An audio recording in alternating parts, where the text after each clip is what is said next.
G'day guys, my name is Krishna Parikh. I just wanted to thank everyone for taking the time to listen to this presentation. I wanted to talk to you about my aircraft Izadora, which is powered by a Rotax 912, and talk about the journey about how I came to build the twister and how we managed to put 912 on the front of this. I really wish I was there with you guys and could meet you all in person. Let's hope one day we can get longer fuel tanks or bigger fuel tanks on these machines so that we can fly over around the world.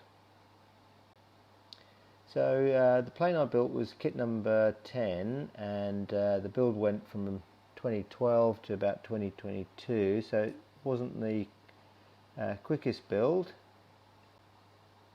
This is my family. I'm based in Victoria. This is my wife Dora and my two kids. This is one Christmas we decided to fill up the kayaks with our Christmas lunch, paddle down the river and have lunch, which was beautiful until the wind picked up and it was a bit of a battle getting home. This is a painting of a place that's quite important to me. It's Croydon Airport, and it sort of depicts the golden age of flying, where people were just starting to transport themselves in these little airliners. It was a very romantic time for flying. The pilots would sit out in the open often. Previous to this time, the Croydon Airport was a World War I base and later World War II base with Spitfires and Hurricanes.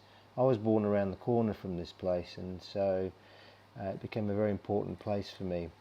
After the planes left the airport and moved to Heathrow, the fields were kept open and people started flying model aeroplanes there, and this is something I became obsessed with. So this was me at the age of 11,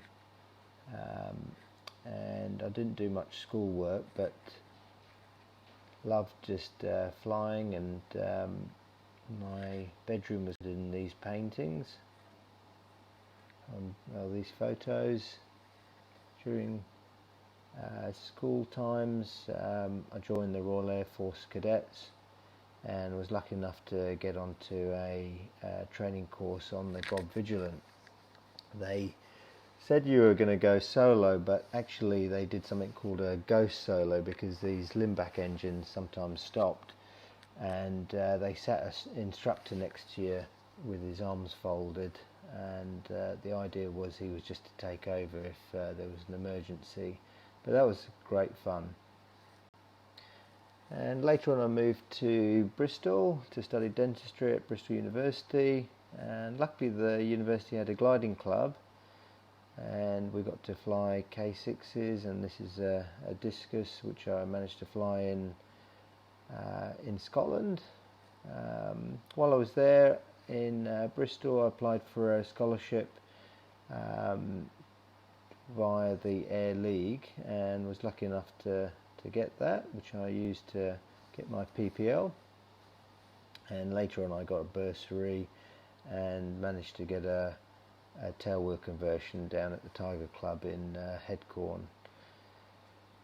There was a big break in flying after that, and as I started my career, and although the career was really challenging and interesting, I think I'd rather sit in a cockpit and look down on the world rather than look into small sort of dark mouths in a room all day. But to sort of vent my frustration, I'd sort of troll the internet in the evenings and came across Dan Checkaway's website. So he's one of the first guys that documented his build, and it sort of became an iconic website. Also on the right here is Rupert Wasey. He did a blog which was really inspiring for me, recording his Flitzer build, and I still remember him building ribs in his carpeted front room, and this was just so interesting for me, but I really didn't think this was something I was going to do. I thought it was too big a task to do. Later I moved to Australia, and with my wife and 2 dogs we travelled around Australia. We stumbled across a community in a place called Frogs Hollow, and that was a community of home builders, including this chap here, Drew Doan, who took us for a fly in his Falco. He was a gardener by trade, or a market gardener, and I explained to him that I'd seen these websites and I never really thought it was something I could do, and he said, sure you can do that.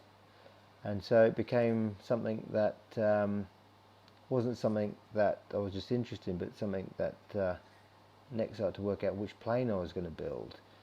The Falco was beautiful, but it was a massive build, and I didn't think I'd finish that. On our travels we met this chap here, John Johansson, who flew his RV4 around the world a few times, and he was a really inspiring guy. Took us for a flight in the RV8, which I was at that time set on building, but although the performance on the RV8 was just amazing, it just didn't feel right. It was like being in a tin can. Sorry to any RV flyers out there. Next went to New Zealand to have a look at the Titan Mustang, which is a beautiful aeroplane, I thought, but a bit underpowered with a Rotax 912, and I didn't really fancy wanting to sit behind a auto engine conversion for the higher powered machines. So time passed, and life went by, and a friend said to me, look, you really need to go and have a look at this machine here, and he said, come and have a look at the Twister. There's an agent in Victoria, and so I made the trip up to see him, and the first impression of it was just love at first sight. It was so beautiful, and the curves on it looked like it was something from nature. It could be a shape or a creature that could go under the sea as well as in the air. It looked so smooth and beautiful. I convinced my wife this is something we needed for our happiness, and she gave me the head nod. It wasn't a great time for us essentially to buy something like this, because I was working part-time and studying part-time. We had a newborn child, but I managed to save up enough to put an order in until the day before the order. The euro strengthened and the Aussie dollar got weaker, and unfortunately my hopes were dashed. I couldn't afford it anymore, and that night I slept pretty badly. 2 o'clock in the night I woke up and looked on Barnstormer's classified ads in the US, and found the machine just came up for sale. So it was an untouched kit by a 75-year-old banker who'd bought the thing with an engine, a Jabiru engine, and also a propeller, and then he decided that it was probably not going to be a good idea to start this project at his stage in life. So I put my hand up for it, and it came with the trailer in a 40-foot container. I set up my workshop, and often I'd just sit there with the garage door open looking at the thing. It was a really happy time, but unfortunately that happiness didn't last for long. I ran into a big headwinds. My main issue was I couldn't fit the wings, so no matter how much we pushed and heaved on the wings, they wouldn't seat properly into the spar tunnel. They're about 2 or 3 millimeters short of going in. And I phoned up Pete Wells in the UK, desperate for help, and he helped me as much as he could, arm's length, and he said, you know, clean those spar tunnels out, make sure there's no dust in there or bits of resin. But I still couldn't get them to fit, and unfortunately the local agent, who was a really good composite repairman, wasn't so impressed that I bought a second-hand kit and not one from him. Also, the Jabiru motor in Australia wasn't getting a good reputation, and so it came to the point that I just didn't know what to do, and so I closed the door on my workshop.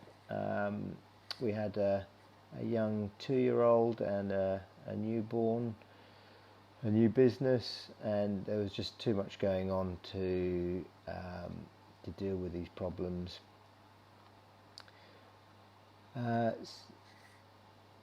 Sort of flying stopped for a while, and it was only until my wife bought me a aerobatic trial flight that I got back into flying, and that led to an aerobatic course, and between 2 other friends we bought a Pit Special S1 and competed in competitions, and then later we upgraded to DR107 one design, which is a real weapon to compete in.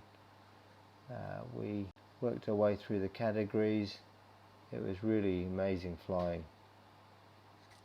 Also we got fascinated by formation aerobatics, but despite this there was always this little skeleton in my cupboard, that this beautiful twister was sitting by itself and untouched, and I really didn't know what to do, so I decided to put it up for sale, and luckily it didn't sell. But my friend here on the top left, Peter, he was a carpenter and got tired of building houses, so at the age of 50 said he'd just build aeroplane kits, and so that's what he did. He said to me, look, I'll help you with the build, or supervise you with the build, and we'll work out this trouble with the spar. So he helped me, and within about 15 minutes decided that the problem was that the corrosion on the guide plates in the spar tunnel were blocking the spar from fitting. So a bit of a rub with Scotch-Brite pad, and the wings went on. The other big help that I had was from Andy, who through his blog and through phone calls we sorted out a lot of the issues I had. Another big help was from Johan, another dentist in Belgium. He kindly sent me this tooth-shaped USB, and in that USB drive was the pictures of all his build, and also Crispin's build, and that was super helpful for me. One thing Pete said to me was, look, don't worry about putting your Rotax engine on. Sorry, don't worry about putting your Jabiru engine on. Put a Rotax 912 on. And I said to him, look, the factory's not supporting that, and they say it's actually not possible to put that on. He said, well, why can't you put a Rotax on? And I said, I'm not sure. So for those that don't know, I'm sure all of you are familiar with the Rotax 912. This is a 100 horse version. It's got water-cooled heads, a dry sump, twin carbs, and it's also got a prop reduction gearbox. There's probably tens and tens of thousands of hours on these around the world. So I started making a mount for one. This is the Rotax 912 ring mount on the top of this jig, and from this jig I cut the chromoly tubes to fit the isolation rubbers. You can see those mounted underneath this top board. It became quite clear in this exercise that I'd have to move the engine forward 6 inches because the Rotax 912 motor is a longer motor. Also decided to move the engine up 2 inches so that give a bit more prop clearance. Is the mount all finished with its isolation rubbers inserted, and this is when it dawned on me why fitting a Rotax 912 wasn't going to be so easy, because there just isn't much space to do anything on the twister. So although I could mount the radiator and oil cooler above and below the engine, it would just make the nose of the twister too fat and ugly. So I stopped working on the twister again, and it was only till I went to Oshkosh and met up with Richard Van Truyen on the left here with his blue twister behind him, and Andy. Andy looks really happy, I think, because he's able to stretch his legs after sitting inside the twister for the transatlantic flight. We had a great time, and I talked to Andy about my issues about fitting radiators and oil coolers. So we spent several days walking around all the different aircraft, working out how they cooled their engines and how they reduce the drag that cooling causes. So we looked at experimental aircraft like this Monet Racer, and we also looked at World War II machines where reducing drag wasn't just about going fast, it was also about making their aircraft more lethal fighting weapons, and so development of really efficient cooling systems became more and more progressive in these World War II fighters. The basic theory is quite simple. Like the early aircraft in World War One, they often got the radiators and just put them in the airstream, but that made them very draggy and not particularly good at cooling. The basic theory for cooling is to put your radiator inside a duct, put the front of the duct in a high pressure area and the back of the duct in a low pressure area, and as the air comes into the front of the duct, to slow it down so that it's got time to get through the radiator, and after it's been heated up, to squeeze it slightly and accelerate it into the air that's surrounding the back of the duct. So once one of the main aircraft that did this cooling so well was the Mustang, and we spent lots of time looking at those at Oshkosh. There's plenty of those. They seem to attract different audiences in Oshkosh. You can hoof around airfields a lot, but you really don't see this very often in Australia.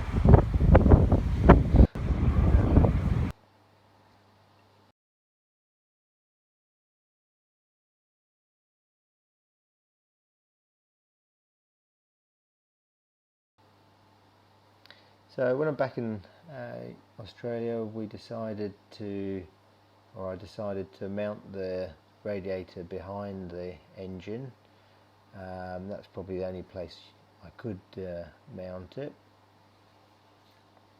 I was going to use the air from behind the prop, which was high pressure, and run it through ducts into the heat exchangers, so the radiator behind the engine and the oil cooler underneath, and then send the warm air out into low pressure air. And I was going to use the air behind the cowling or underneath the fuselage.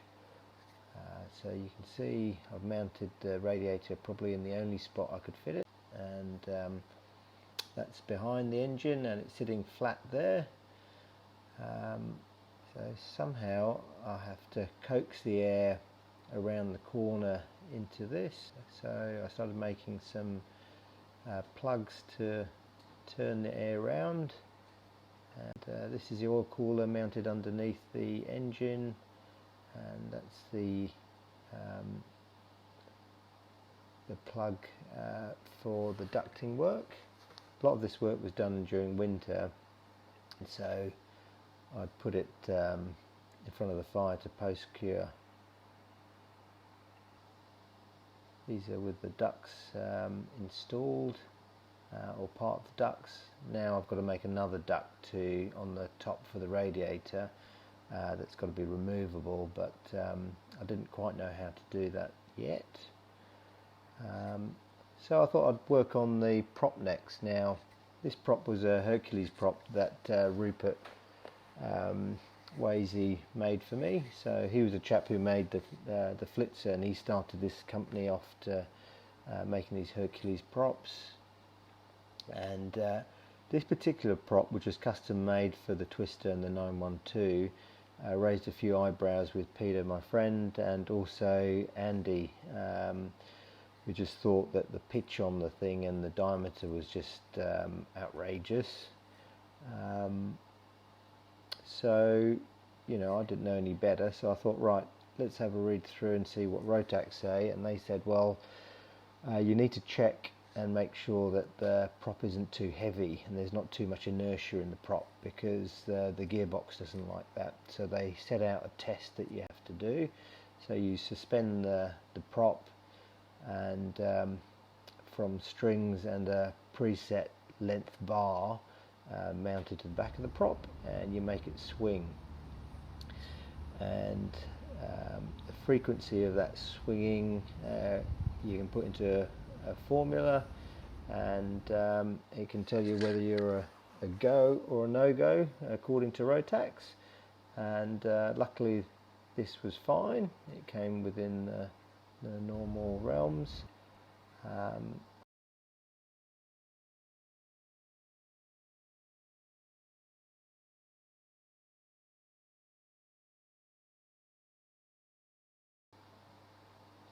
This is the fitting the nose cone onto the engine. This is a little needle on the end of a stick attached to the floor, which I use to make sure that the spinner is on straight. I made up a bulkhead for the front of the prop as well as the back, so that the spinner was held on and less likely to spin off. My idea was to Frankenstein the original cowlings so I could save money and time. This is cutting out all the bits that were clashing. You can see not a huge amount left underneath the cowling. Because I'd moved the engine forward about 6 inches, I needed to extend the cowling back. You can see it here with the extension on. And now was the fun part, playing with foam and then getting high on body filler. This is after it was ready for laying up. This is some plastic I used as templates for the carbon. is after it's been laid up, and it's always good fun pulling out the plug inside, and I was pretty happy with this. I thought the shape was quite good, so the air, my plan was to go in through the front, through the ducting, turn a corner into the radiator, slide down the back of the firewall, and then turn another corner into this low pressure area and get sucked out. There's a little lip over here to help with that sucking. The oil cooler air went through this entrance here into the duct, slowed down into the oil cooler, and once it's heated up it passed over the muffler, which heated it a bit more, and the plan was to send it out through the same exit here. So the next stage was to make some holes in the front of the cowl. You can see the hole at the front for the oil cooler. This is the one here for the radiator, and you can see here the plug for the ducting. I didn't want to use scat tubing really, because there's a lot of drag in scat tubing, and so I wanted to make my ducts out of carbon and keep them as smooth as possible. One morning, my little girl here, she was just born when I bought the kit, and this age, she was about 8. She found the ducting and said, "Dad, I don't think this is going to fit me as a pair of trousers." So she found that really amusing. These are the trousers fitted. I was happy with the shape of this, but I had to figure out how to join this now to the front here and to this other bit of ducting. I didn't want to use rubber bits because essentially this is a flight critical component, and I wanted to make it easy to remove and simple and secure, because if this fell out, then essentially you'd be either walking or swimming. So my plan was to make up a tapered flange at the front of the cowling. So this is looking from behind the front of the cowling, and these plugs were shaped so they were tapered and parallel with each other. This is sort of a dental principle that we use to shape teeth to make bridges which fill in gaps, and I thought it was a simple sort of principle. You can see here the little flanges, or you might be able to just see the flanges just over here. They stick out about an inch on each of these, and onto those fits this ducting. So they fit on the end of the ducting is another flange that goes around the taper, and so that slots in, and then back over here is a carbon strap that's held down with 2 lock-widen bolts, and it's quite simple to take this off. This is looking from behind, so you can see where the air comes in through here, turns a corner through the into the radiator, down the back of the firewall and out the exit. The plan anyway. This is my friend Chief, who was supervising a lot through the build.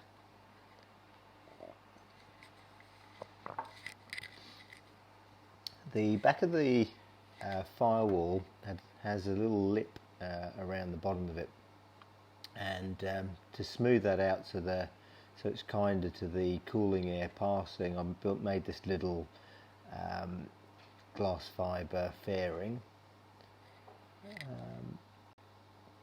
and for the back of the cowl I thought it'd be a good idea to have a cowl flap, and I took inspiration off the Mustang's cowl flap.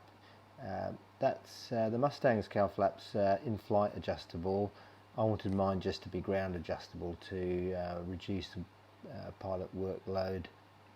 You can see here, looking from behind the cowl exit, and this is with it with it closed, so it's fairly small, and this is with it wide open. So I just hoping that if my design didn't work or not effective enough, I could open up the flap and save having to cut my new cowl.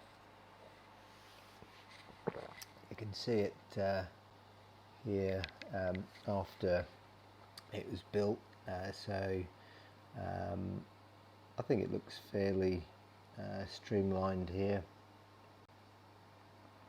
The next job was to work out how to get air into the engine. So the carburetor's on the back of the Rotax 912, and I really wanted the engine to breathe nice cold air, so I made this little air cleaner. So there's an air filter inside, and I wanted to use outside air to get into there. That goes through into the air cleaner and then to each of the carburetors. So I started having a look at how scoops were used on Formula One cars, and you can see over here an example. I made my little version of that on the side over here, and as I say, I was trying to avoid tubing to get that to the air cleaner, so I made up a carbon tube on the inside of the cowl, which also makes the cowl a bit more rigid. I mean, I'm just a dentist and not an aircraft engineer, so I wasn't sure if any of this was going to work, so I did a little test to make sure that the engine was going to get the air it needed. So here, just a little hair dry set to low. I'm just blowing that close to the air scoop, and so the air is going through the ducting into the air cleaner, taking a 90-degree turn, and then coming out of this scat tube. Eventually those scat tubes will be hooked up to the carburetors. This is a bit of sand fill and sand, which I'm sure you've all done before. I really enjoyed it, and I found it quite relaxing, and often find myself doing that while everyone else was asleep. I'd often just have the company of my boy Chief. You can see here the garden suffered from the build. It's sort of gone a bit wild. Lastly, I had to work out where to put the last few components, the oil reservoir, and the only place I could fit that was behind the firewall, and so I ended up putting a heat shield all around the safety cell and the firewall. The coolant overflow bottle was quite easy to fit behind, and the battery sits in tucked away here. It sits in quite securely, but it's not easy to get out. You have to take the oil reservoir to get it out, so it's a bit of a hassle. The my twister's got a very tightly cowled engine, so my concern was to keep the under cowl temps as low as possible, so that reduce the risk of fuel vaporization and vapor lock. So I got the muffler and header pipe ceramic coated, and hopefully that would also reduce the risk of fire as well. Really wouldn't be much fun inside a composite aeroplane on fire. And this is the finished cowl. I was pretty happy with it, and this is from the side. The nose is a bit fatter than some of the other twisters, so I ran this line across it to break it up and give the illusion of being a bit more streamlined. This is it from the front, and you can see the prop, quite long but still really good prop clearance. You could wheel it on if you wanted, maybe not onto a runway with long grass, but I generally land either a half tail down landing or a 3-point landing. Well, that's what we did. We didn't know if it was going to work, and so for the first flight we decided we'd have abort points along the runway where I was going to call it quits and shut the throttle down if it wasn't the engine wasn't pulling or if the temps weren't good.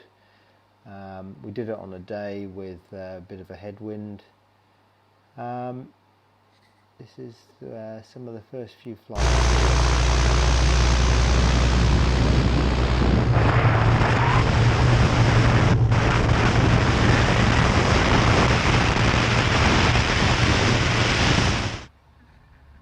Oh, airborne, easy.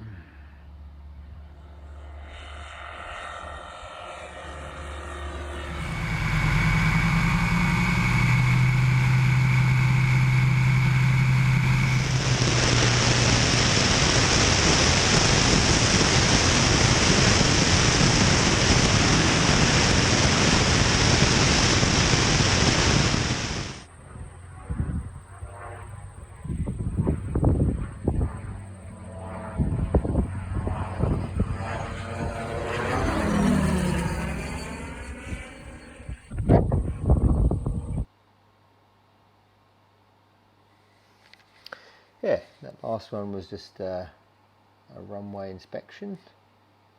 So the plane, in hindsight, cruises sits quite nicely, cruising at 130 knots TAS at 4,000 feet, drinking about 18 litres an hour. The water temperature is probably a bit on the low end. It's about 70 degrees C with the cowling, the cowl flap shut all the way. The oil temperature sits nicely at 100 degrees, which is pretty much spot on. So I really couldn't have hoped for better. On really hot days, we get occasionally like 42 degree, 40 degree days during summer. I think I'd open the cowl flap one notch. You know, in Australia it's been received quite well. I got it to the Narromine Ozfly, which is the annual meet in Australia with the home builders, and won a Best Composite Ultralight award. I think people were just happy to see an experimental aircraft that wasn't an RV build. At the Avalon Air Show, it did really well and won an award for Best Presented Ultralight, which I was very proud of because it's one of the biggest shows in the Southern Hemisphere. So in conclusion, it's been a great adventure building this aeroplane. It's not been easy, but been stop and start, but it's left me really fulfilled. As far as the Rotax goes, I think its advantages are it's a known quantity. We know what the Rotax, how it performs, and its predictability. I don't have to worry about shock cooling when I'm flying it, and having a geared motor, you can run a bigger prop turning slower, so in terms of propeller efficiency you're going to be getting more out from that. The things that are not so good about putting a Rotax 912 in the front of a twister is that it's a lot of work and you lose a bit of sleep working it out. The maintenance is, I reckon, going to be tricky because it's quite shoehorned into the aircraft, but I think in general, I think the twisters are a little bit packed in with wiring and equipment. I think it's probably going to be a little bit hard to access. And lastly, the last con about the Rotax is there's no inverted oil or fuel, so it would be nice to be able to fly the thing upside down. Yeah, but no, thank you to the Striker brothers for making the kit. Thank you to everyone on the Twisterati group for putting your input in and sharing your adventures, and thank you all for listening to my adventure.